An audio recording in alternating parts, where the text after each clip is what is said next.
Alright, so this is all new to me. I've done a little bit of research, of course, prepping for this video. But Brandon Sanderson's Cosmere has got a massive TV and movie deal, courtesy of Apple TV. Pretty unprecedented, it looks like. And so this is massive. This is a new IP that's been picked up. These things are interesting. And it goes to show, I think, Apple TV positioning themselves in a way to begin, not necessarily, they're not there yet, but to begin trying to rival movie studios. They're trying to step up to the plate, basically, as a big player. Well, whether it be competing with Netflix or not, they're trying to step up to the plate as being a big player. But I just thought this was interesting, so I thought worthwhile taking a look.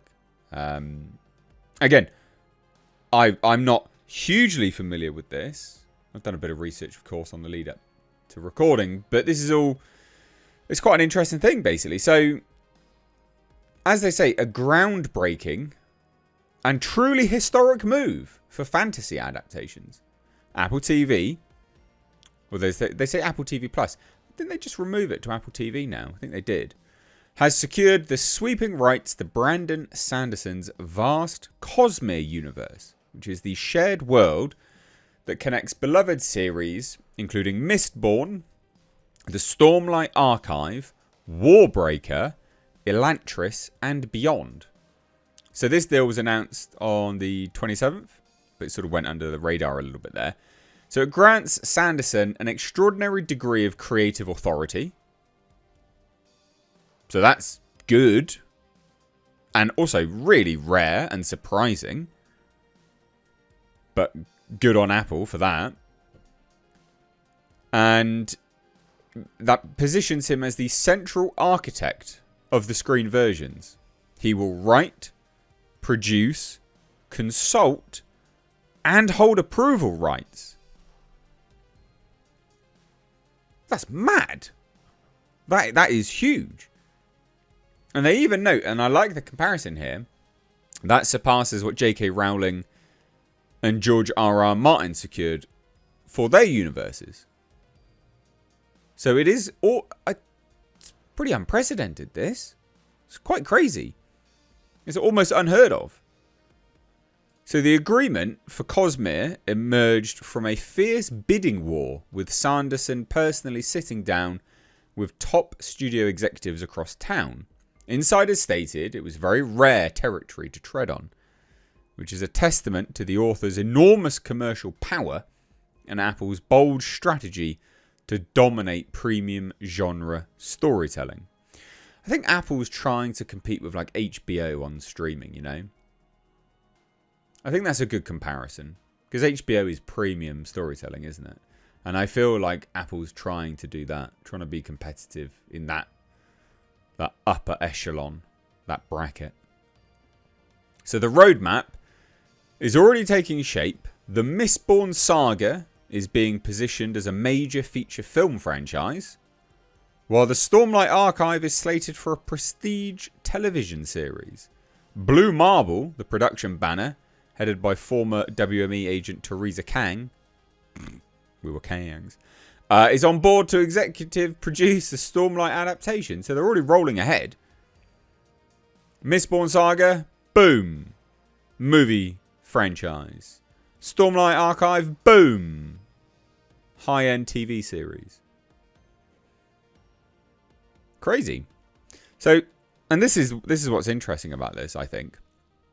Sanderson's great track record made this kind of leverage possible, because he sold more than 50 million copies worldwide across his books, with the Stormlight Archive and Mistborn consistently topping bestseller lists. His fan base is famously devoted, raking in nearly $100 million in crowdfunding, including the record-breaking $41.7 million Kickstarter in 2022 for 4 novels, which is still the largest publishing campaign in platform history. He also runs his own sold-out annual convention, Dragonsteel Con, which returns December 3rd to 5th, 2026 in Salt Lake City. This is huge. Massive deal. Like, huge deal. So the Cosmere itself is a meticulously crafted shared universe, At its core lies the murder of a godlike being named Adonausium.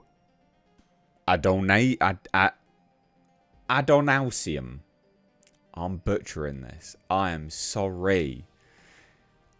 Whose power shattered into 16 shards, carried across planets by the conspirators. Each world develops its own magic system tied to one or more shards. And so you got allomancy, metal burning, surge binding, it's like storm powered, awakening, animating objects. And so they're kind of like each shard, new magic power, entry point to a new novel, basically. And this is the one. Well, I don't really understand. So yeah, well, one of them's going to be a movie series, and one of them's going to be a TV show. Yeah, fascinating stuff. So, and then Warbreaker creates a web of interconnected stories where events on one planet ripple across others.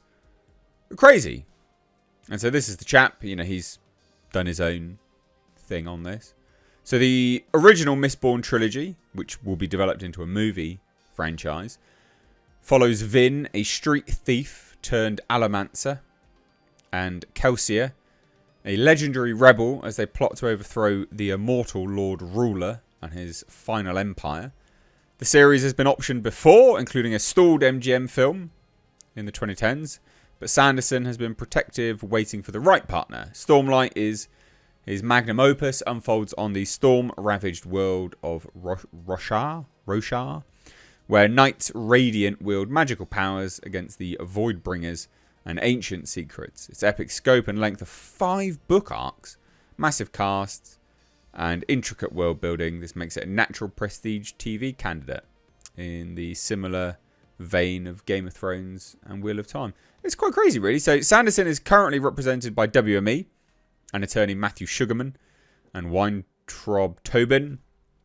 There's been no director, writers, or cast attached yet. Obviously, it's so early on. The timelines for the project remain fluid, but I would imagine they want to get it underway, because the moment they announce stuff like this, there are other studios talking to other writers and IP owners to move things along as well.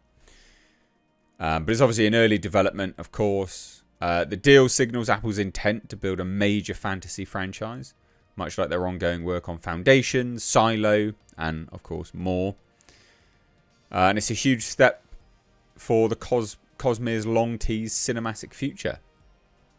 Interesting. I mean, I like it. I like the idea. I like the fact we're actually doing new stuff for a change. I think it's brilliant.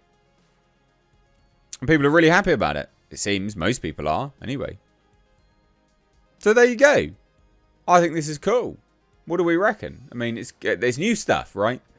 At the very least, it's new stuff, and people are always banging on about, there needs to be new stuff. All right, well, here's something new.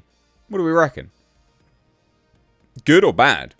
I think it's interesting just the deal that he managed to secure. I mean, holy shit, that is a deal. That is a deal right there. It's a good deal. That's a really good deal.